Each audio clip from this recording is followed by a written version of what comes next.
I'm here with John, head distiller of Still Austin.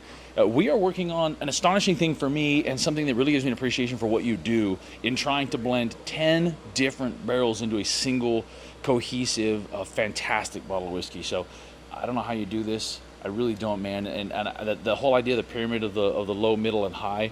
But I'd like to hear from you kind of, when you're blending these things together, the biggest thing that strikes me is how difficult it is to try and keep these things straight in your mind. And I noticed you were making some notes and everything, but what's the primary method that you use to try and keep straight all of these things that you're tasting so that you can go back to them and come with a cohesive picture in a single bottle? Yeah, so like what you were saying as far as the pyramid blend, and now that we're doing a very small batch blend, typically how we're blending barrels, it's in about a 40 barrel blend. So the more barrels that you add into the blend, the easier that it is. So what we're doing is probably one of the most difficult blends to make. So how we grade all of our barrels is through a pyramid, right? So A is your base, B is the middle portion of it, and C is the top of the pyramid.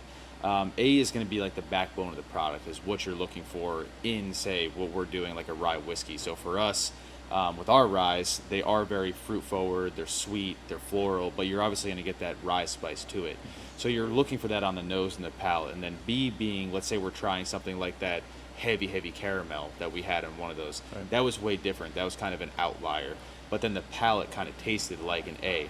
So we graded that at B simply because of the nose. And then the C could be like that citrus barrel that we had, where we had that citrus note. That was different, but then it was really tannic.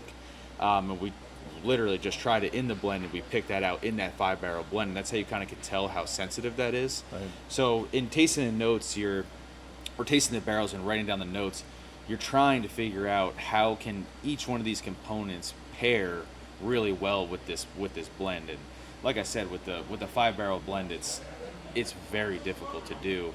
And you really have to have those spice components, the sweet, and then you want that nose to pop. So we really want that butterscotch note to pop through, and we want everything to complement around that. Yeah. Well, and I'll tell you what, the other question I will ask you is, and I always ask head distillers and blenders and everything, is, of the Still Austin product, what is your personal favorite? Okay, so as far as flagships go, sure. The Blue Corn Bourbon Bottled and Bond. Okay. Specifically the 5-year, I absolutely love. Okay. And then DRS wise, our Distillery Reserve series, it's 100% rye, finished in cognac barrels. Oh, I love a cognac finish. Yeah. Right? Oh, So, yeah, absolutely. well, listen, man, I appreciate you having us here today. You guys are Absolutely. doing incredible things. If you don't know, if you're the last person on the planet who doesn't know anything about Still Austin, wake your ass up, climb out from under the rock you're under, and go out and buy anything from Still Austin, because like I was telling John and Jason, it is the one distillery where I don't need to pick one out for you. Just buy something with Still Austin label on it, try it out, and go from there, because you're going to love their product. But, man, thank you very much for having us, man. It's been incredible. Man. So, all right, check it out, man. You're missing out. I keep telling people, man, go try this stuff. Check it out. Thank you, man.